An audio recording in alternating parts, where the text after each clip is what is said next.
It's the Oilers TV live pregame show. Grab a coffee as we tee up Game 2. Tony Barr here alongside Cam Moon from 630 Ched. Cam, energy still in the air, still buzzing around oil country. Despite the loss yesterday, the vibe was certainly out there. And tonight, it looks like we might see a little bit of a change up from head coach Jay Woodcroft, electing to go 12-6 based on morning skate, with Josh Archibald drawing in on that third line with Nugent Hopkins and Ryan.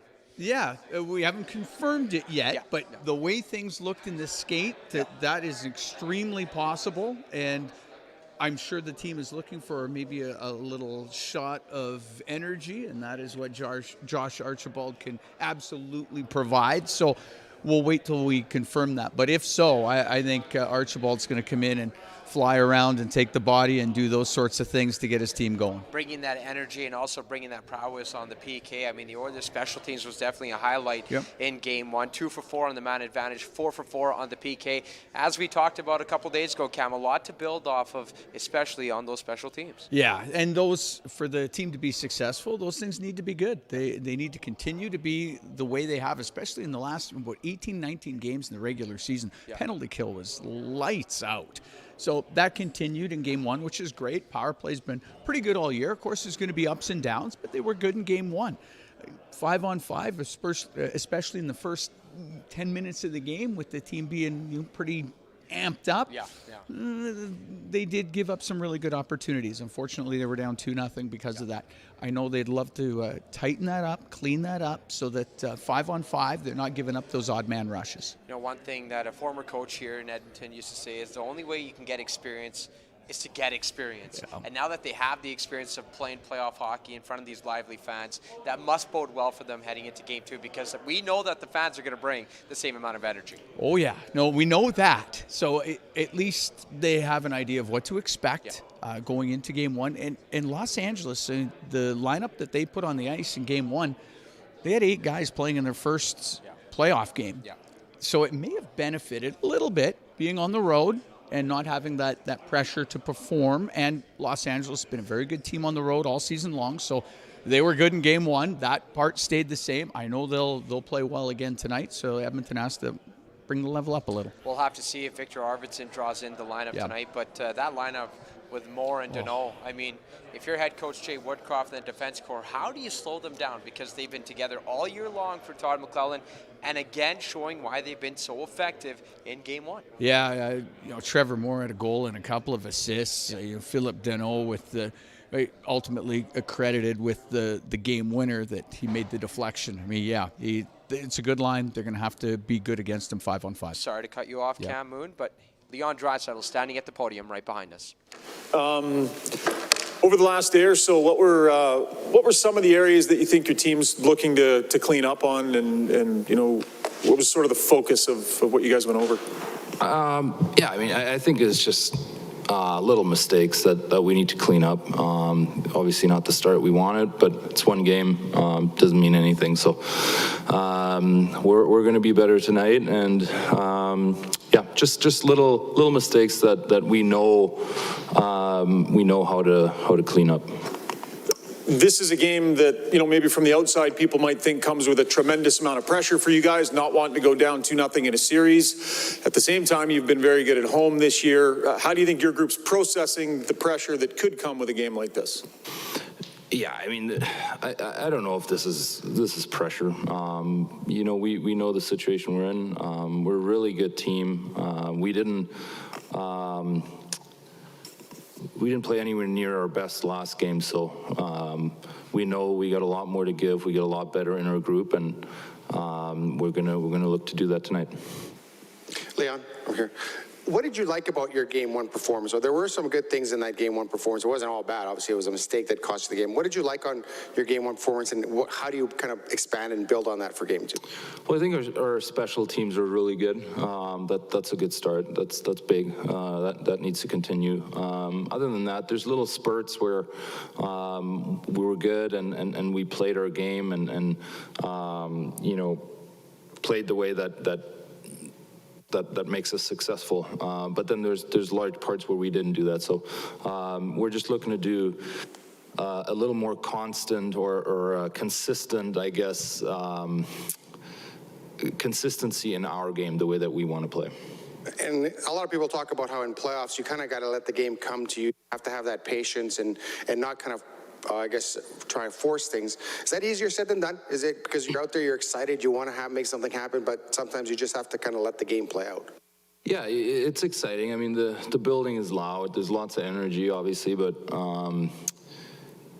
you know, you can't fall into that trap, and maybe we did a little bit last game, but you know, tonight's a new game. We're ready to go, and yeah, we're excited.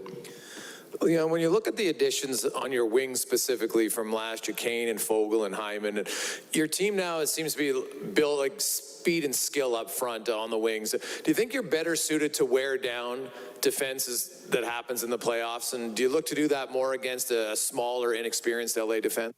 Yeah, for sure. I think there's good signs of that last game at times, you know, where we got our game going a little bit, but it wasn't long enough and it wasn't consistent enough through the 60 minutes. So we're looking to do that. You know, we got big forwards that want to protect the puck. We're a good grinding team down low. So we're looking to do that. Leon, Jay Woodcroft made a comment last week that Kailer Yamamoto is a popular request as a line mate. I'm not sure if you specifically ever made that request, but what makes him a good line mate? I think a game like the other night is the perfect example of a Yamamoto game, right? He's in your face. He keeps pucks alive. He makes good plays when he has the puck. It's just an all-around really good hockey player. He had a great first game, and yep, we need him to continue to play like that. Just to flash back to your goal in Game 1, I'm not sure if you've ever scored a goal off a pass that hit a broken stick or not, but how was the read on that play and when it came in? Yeah, it probably ended up helping me a little bit that stick was laying there, but yeah, it was a little bit of a different sequence for sure. Leon, going back to Kailer, he's a smaller guy, and I mean this is a comedy.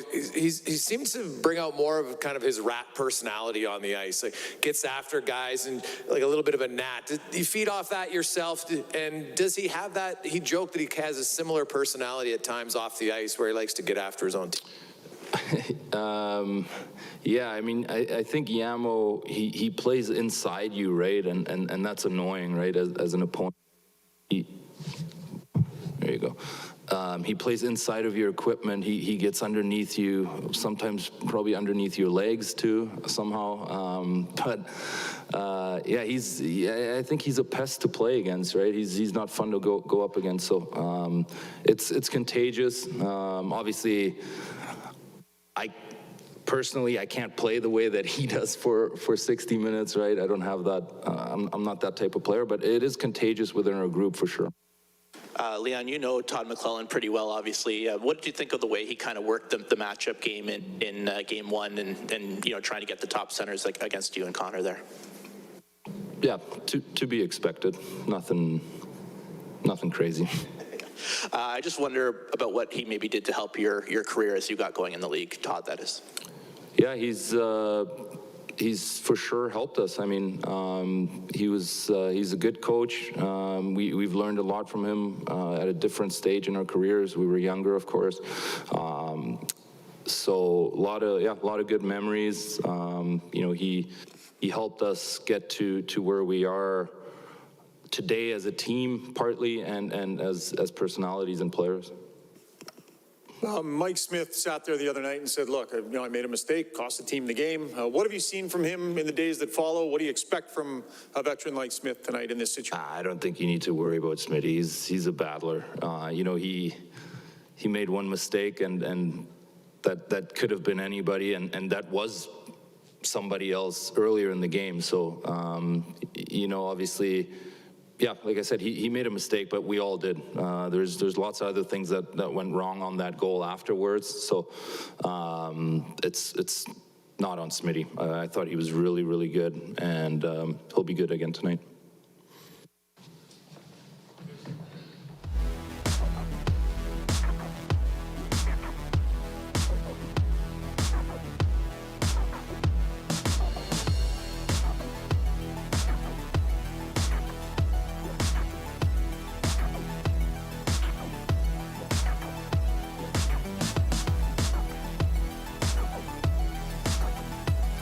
And there was Leon Draisaitl, of course, scoring in last game as well. 12 career playoff goals in 22 career playoff games. We are going to also hear from Kailer Yamamoto, and it looks like Josh Archibald as well. Of course, they'll be followed up by head coach Jay Woodcroft. Thanks again for tuning in on the Oilers TV live pregame show. Cam Moon and Tony Brar here. So you heard him talk about Mike Smith at the end, and it looks like this is a team that wants to rally behind that and put a good showing out in front of their goaltender, because Mike Smith, Cam, was unbelievable down the stretch. 9-0 in the month of April, 1.66 goals against average, .954 save percentage was a big reason why they had momentum going into game one. Absolutely. A huge part of the team's success in the last month, in the last few months, absolutely. Yeah.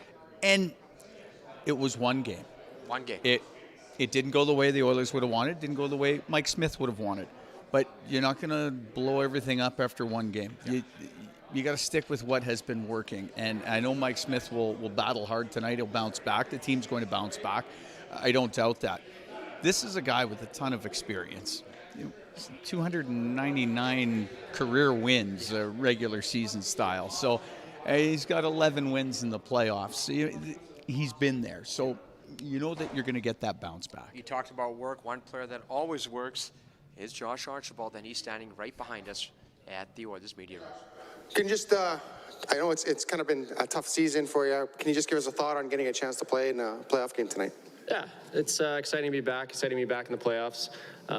Just watching the first game and the fans and, just the atmosphere around it, it'll be a lot of fun, and looking forward to getting back tonight. Is it there, I'm assuming you're going to be juiced up to play, but what's going to be the toughest part when it comes to kind of getting up to speed and playoff speed? It's one thing to have regular season speed, but now you're jumping into playoff speed here. Yeah, I think I've been around long enough. I'm back up to speed. Had a good last game that we played in. But yeah, obviously playoffs are another whole level, and I'm just going to bring what I bring tonight and take it one game at a time. Now, do you think it's more important to be responsible in your defensive end of the ice as opposed to providing offense, or how are you kind of looking at your role? Yeah, obviously the defensive zone is important. I think you take care of the defensive zone, the offensive zone will take care of itself. So, just take care of our own end tonight. Josh, you're an emotional player. You like to be physical. You're a good hitter. In the playoffs, you don't want to let the emotions get too high. Obviously, I don't want to go back to last year, but everybody remembers what happened. How do you ensure that tonight you can play on the line without going over? Yeah, I think you said it. You got to play on the edge, but you don't want to go over. Obviously, there was some emotions last year that led to one thing, but I just got to play on the edge, play my game, and play hard tonight. When you watch the game from upstairs, players always say it's different. What did you see from game one that you feel you can bring into the team that's going to help be a positive for game two? Watching from upstairs, it's a whole different ball game. Obviously, things look a lot more open than they are, but I don't like to, talk about games that I don't play in. Obviously, we learn from it, and we're going to take another step in the right direction here tonight.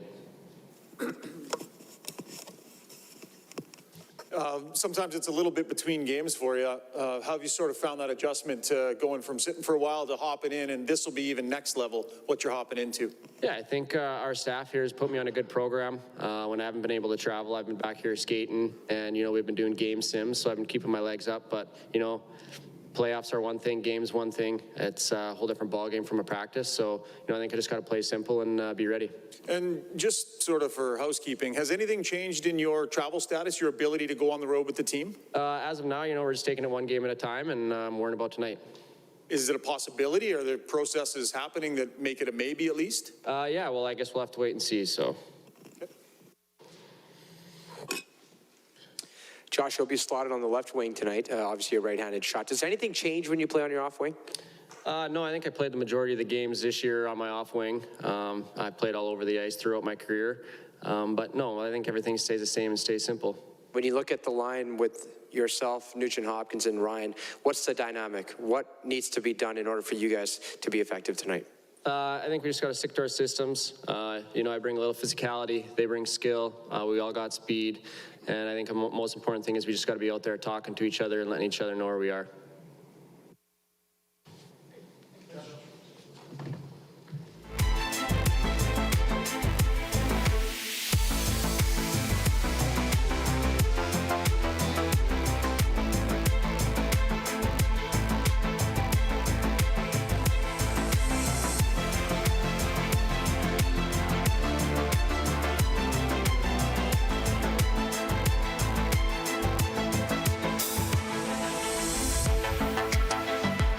And there was Josh Archibald. Again, if you're joining us late, it looks like Woodcroft is going to go 12-6 based on morning skate. We'll see if we can get a confirmation on that. Josh Archibald looking like Cam. He's going to be skating with Nugent Hopkins and Ryan. We talked about Archibald right before, talking about his work ethic and what he can bring to the table. But on to another winger, another smaller size winger, and possibly the best Oiler on the ice in Game 1, Kailer Yamamoto, and it looks like he's actually right on cue, standing right behind us, a goal and assist in Game 1. Here's Kailer Yamamoto. Hey, Kailer. I want to ask you about, has your game changed in the NHL that it was in junior? In junior, were you more of a kind of an offensive scorer type, and did you have to kind of evolve your game a bit here in the NHL? I'd say so. I think everyone does. They have to adapt, to a higher pace. Playing against grown men, in junior, playing against 16, 17-year-olds.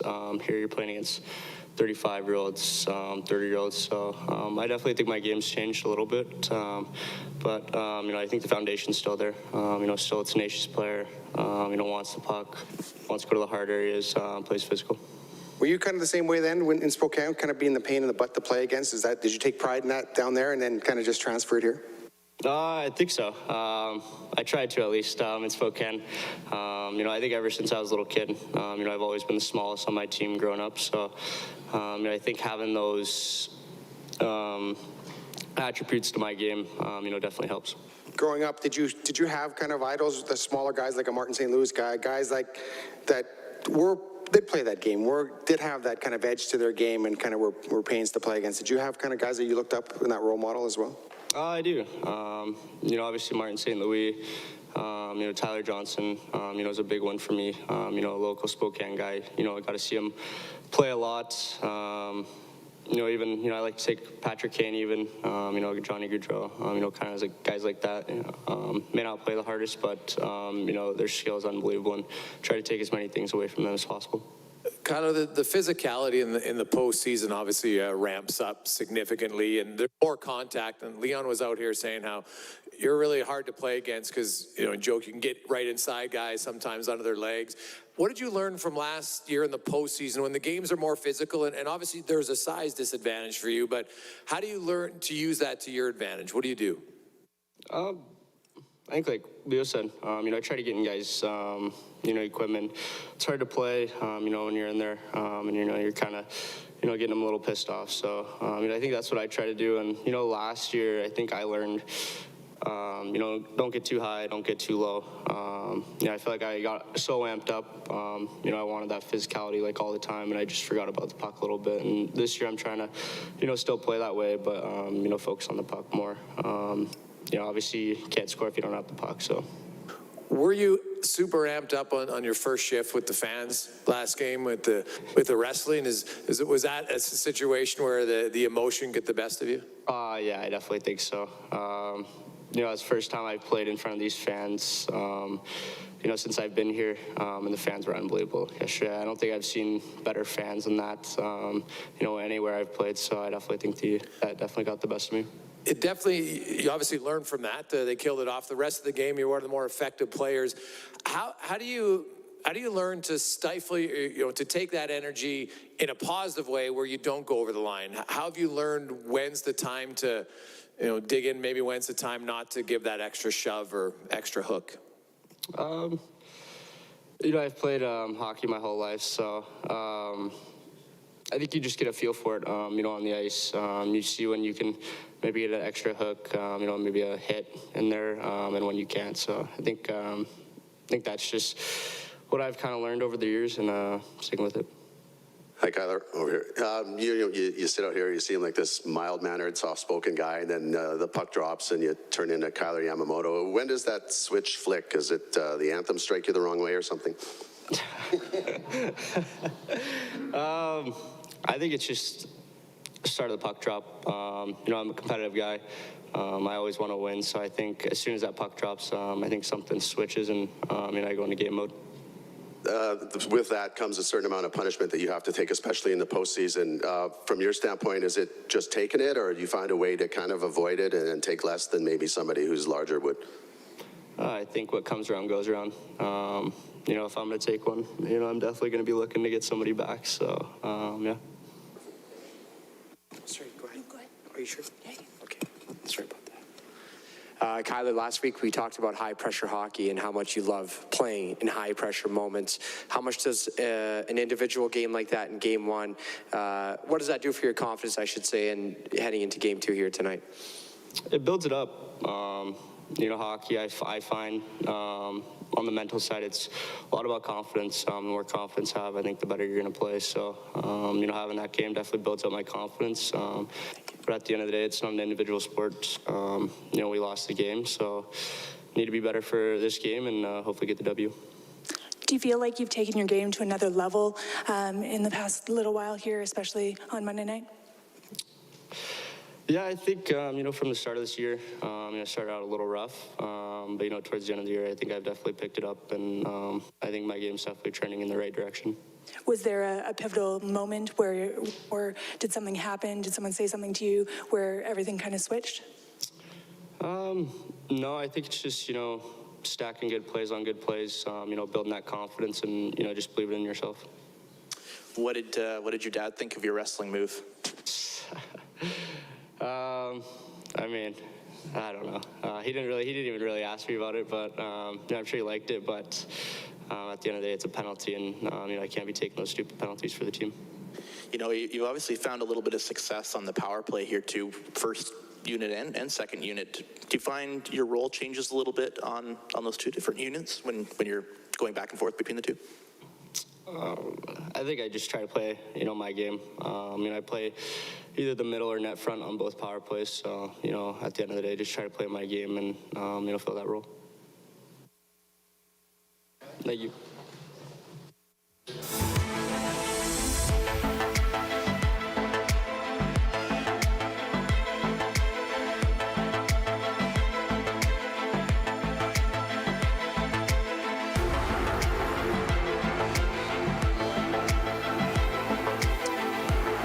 Well, we heard in the last week of the regular season from Kailer Yamamoto, he loves playing high-pressure hockey. I asked him about it. He said it's great for the confidence, but team first, we need to come out with the win tonight. What are the little intricacies that you see in Yamamoto's game when he is going, Cam? Well, the intensity is obvious. The way he retrieves pucks, whether it be off a rebound, whether it be off a dump in, it's absolutely amazing how he can go into the corner or up against the boards with a bigger opponent and he comes away with the puck. And the reason he does that, because he wants it. And it's intensity, and he did talk about how important it is not to go over that line too, because he took that penalty early in the game. Don't want to do that, especially in the playoffs. Don't want to take the penalties you don't have to take. If you're preventing a goal, that's one thing. Just being a little overamped, well, that's a little different. But when I see that intensity and that ability to win those 50-50 battles, that's when I know Kailer Yamamoto is at his best. What I know about Kailer Yamamoto is, Woodcroft said it last week too, he's a popular request for a line mate. Of course, Leon Draisaitl, you have to presume he was one of those guys, and he made a big play on Draisaitl's goal last game when he retrieved the puck in the corner, found McDavid across. Now hit a broken stick on the way, but still got to Leon Draisaitl, and he buried that one. So how about 12-6 though? Woodcroft, it looks like, again, we're going to see if we can get confirmation, 12-6. What does that change, if anything, Cam, heading into Game 2? Well, it doesn't allow you the ability to move some of your top guys to play with the two players on the fourth line. Yeah. So it maybe reduces their minutes a little. Okay. But it also allows you on the back end to not have to spread out those minutes. It's a little easier on the back end because you're just rolling 3 sets.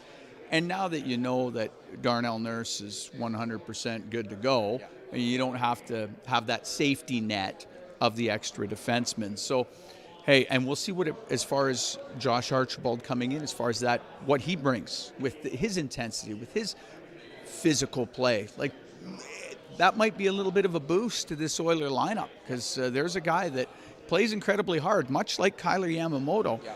And at this time of the year, that's something that is always welcomed. Always welcomed, indeed. And it's funny, it's always about the size of the fight in the dog, not the size of the dog in the fight. No, it is. Like, it's when a player's a smaller player, he always has to prove he can play. And Kailer's had to do that all the way up. Josh Archibald, to the same degree, has always had to do that all the way up.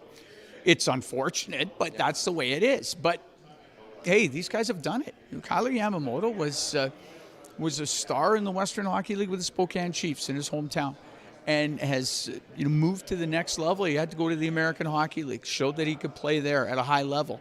Has come to the Oilers at the NHL level and shown he can be a high-level player here. I talked about his 2 different roles on the power play, whether it's net front or whether it's the middle guy, but he's effective at both, again, because of his intensity and his ability to retrieve pucks. He keeps plays alive in the opposition zone so often, which is what led to the Draisaitl goal. I mean, it's a big part of it. But yeah, to me, the size is a complete non-issue because he's proven he can play. You talked about his role at even strength, power play, and PK, but how about one of his role models, Tyler Johnson? He mentioned the media availability as well. Also a Spokane guy who played for the Chiefs. Yeah. So it's funny how, I'm sure 30 years ago there wasn't a lot of minor hockey in Spokane, but with having a Western League team there, a team that players can follow, can look up to, that has led to putting down the roots of high-level hockey in a place where maybe there wasn't much a long time ago. Of course, a couple of Spokane products here on the Oilers with Derek Ryan and Kailer Yamamoto. Now, based on your experience, I mean, you were a former WHL goaltender. You've been around the game for many, many years. When it comes to smaller size players, talk about the chip on the shoulder. Like, what's your experience with that, and how much that truly drives them to be great, not only in the regular season, but when it truly matters in the playoffs? Well, that's you could say that for any player, quite honestly, is having that intensity level, that drive. Yeah. And when you get to the most important games, the playoffs, or down the stretch in the regular season when you're trying to secure a playoff spot, if that intensity level isn't there, whether they're big or small, it doesn't matter. You're not going to be that effective a player. Yeah. But you got somebody that doesn't want to lose a battle for a loose puck, or doesn't want to lose a battle for position in front of the net, or defensively doesn't want to lose a battle in front of your own net. Yeah. Those players, it's hard to measure that, but coaches see it and players see it. And that is why a guy like Kailer Yamamoto is a very popular request as a line mate, is because of that intensity. And quite honestly, it's hard to manufacture it. Yeah. Players have it, or they don't. Exactly. And if they don't, they usually get weeded out well before they ever get here. The one word I like you keep using about Yamamoto is intensity, and maybe we saw a little too much of it as you said with the penalty, but I'd rather have a player that is too intense and way too engaged in the game, has his emotions running high, especially when it's only his 9th career Stanley Cup playoff game. And he also notched his first career Stanley Cup playoff goal as well. You'd rather have that than the opposite, of course. So it sounds like Jay Woodcroft is going to be right behind us in just a few moments. Stay tuned. And again, thanks for joining us here on the Oilers TV Live pregame show. We're going to have Jay Woodcroft coming up, and then I'll wrap it up with you to tee up Game 2.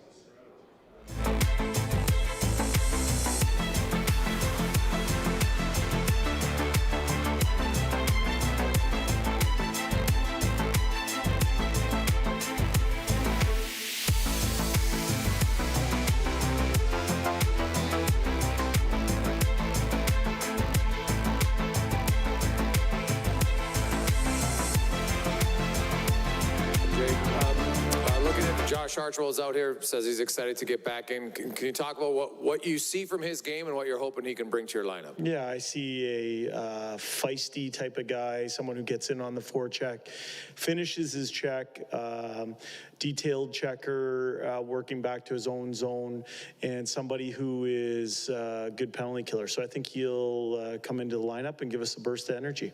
Based on your morning skate lines, you had Fogle switching down to play with McLeod and Cass, and what's the reason for that switch from your perspective?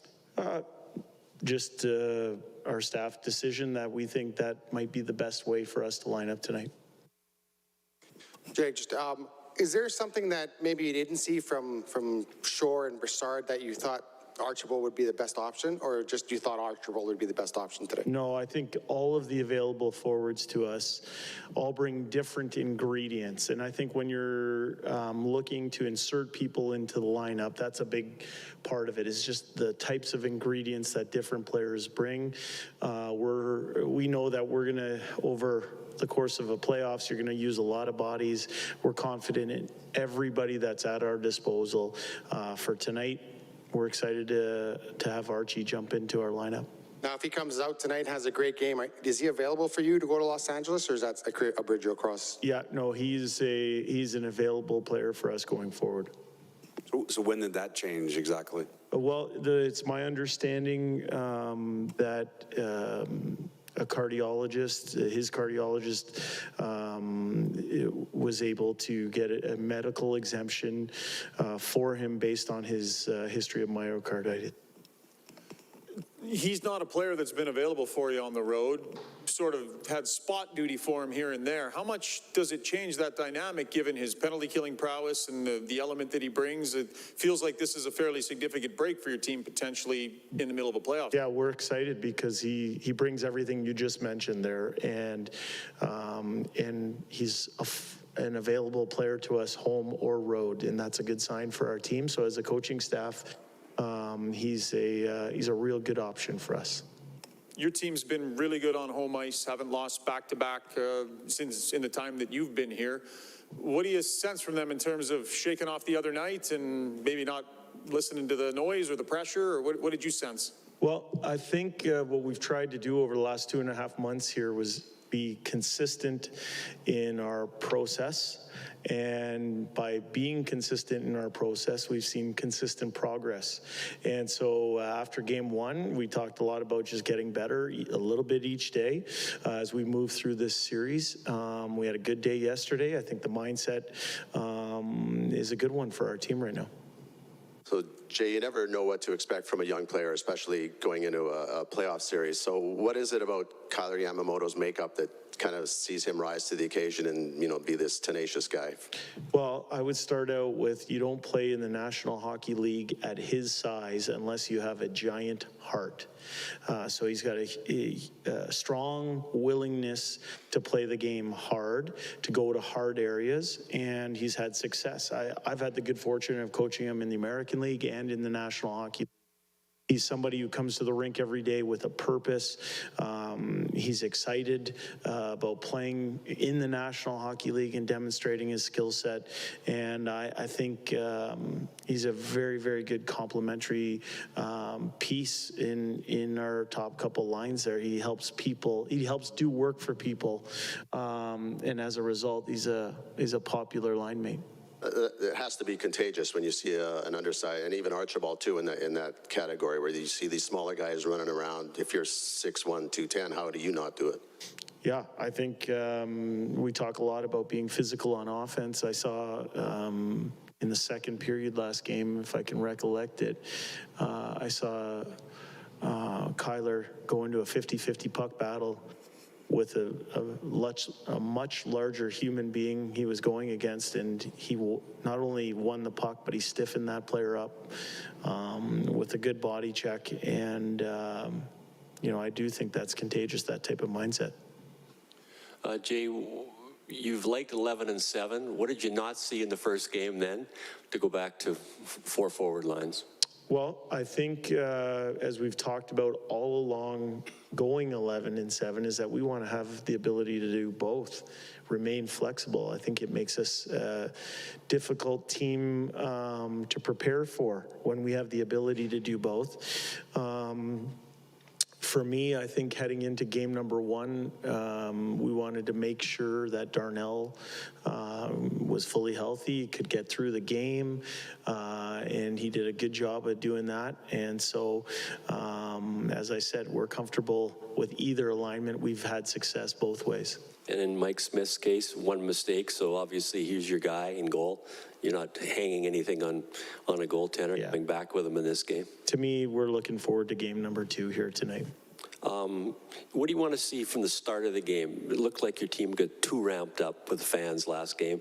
You want to take the emotion and I guess ramp it down in terms of just play your game as opposed to feeding off the crowd? For sure. I think we want to start the game better than we did last game in game number 1. It's a focal point for us. I know coaches love talking about matchups on a game day. When the other coach is willing to put his guys out there as much as he was with Kopitar, you look at his ice time and such, does it sort of change things for you a little bit? You just maybe got to roll through things a bit? No, I think we have a lot of really good hockey players at our disposal. I think for us, when it comes to matchups, as I said to you before, we feel comfortable with our people, and we're going to put the people we want on the ice at certain times, but we feel comfortable that we're 4 lines deep, 6 defensemen deep, and they can go against anybody. We have a real strong sense of belief in our players to get the job done, no matter who's on the ice. Yet another Yamamoto question for you. Sure. Like you said, you've coached him for a long time, coached him in the AHL. Where's the biggest area of growth that you've seen in his game? Consistency. Yeah, consistency. I think in his first, Bob Stauffer might be the guy to ask on this, but in his first 40 or so games, I don't know this for sure, but in his first 40 or so games, I think he had 1 NHL goal. And then he came down to Bakersfield a couple of years ago to start the 2019-20 season, and he spent a good 3 months there and built some offensive confidence in his game, a little bit of consistency in his game, and then he came up and gave the big team a jolt in the second half of the season, and we didn't ever see him back in Bakersfield after that. But I think just as young players navigate their way through the National Hockey League, that's what they learn to do, and that's what separates the best players in the world from everybody else, is that they have a level of consistency, a measure of consistency to their game, and we're starting to see that more and more with Yamo. 1 in 26, there you go. Jay, what are you expecting or looking from Darnell Nurse in game 2 versus game 1 when he missed a few coming back from his injury? Yeah, just get a little bit better each day, just like the rest of our players. I thought Doc was a factor on our penalty kill. It was a factor on the Kopitar line not scoring a goal.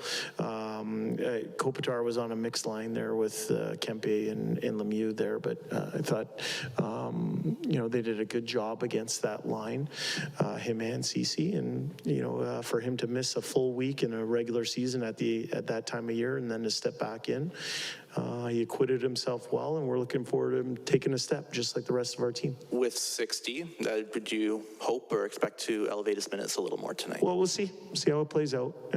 Just like with our forward matchups, we're flexible. We have a lot of really good options back there. Good, thanks guys.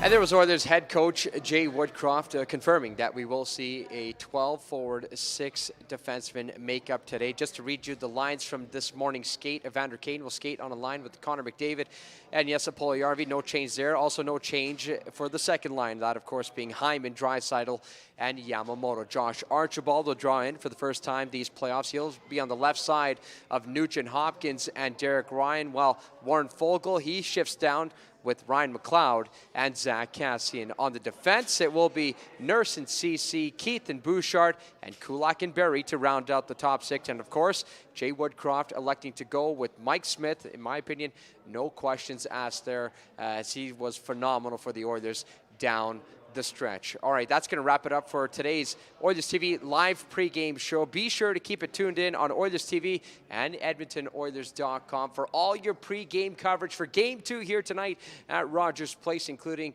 this morning's pregame report with Mike Arcuri and Jamie Umbach. They'll have you covered on the written side, while the rest of the video team and myself will have you covered on all things video heading into Game 2. Enjoy tonight's action, everybody. Remember, 8 p.m. puck drop. We'll see you at Rogers Place.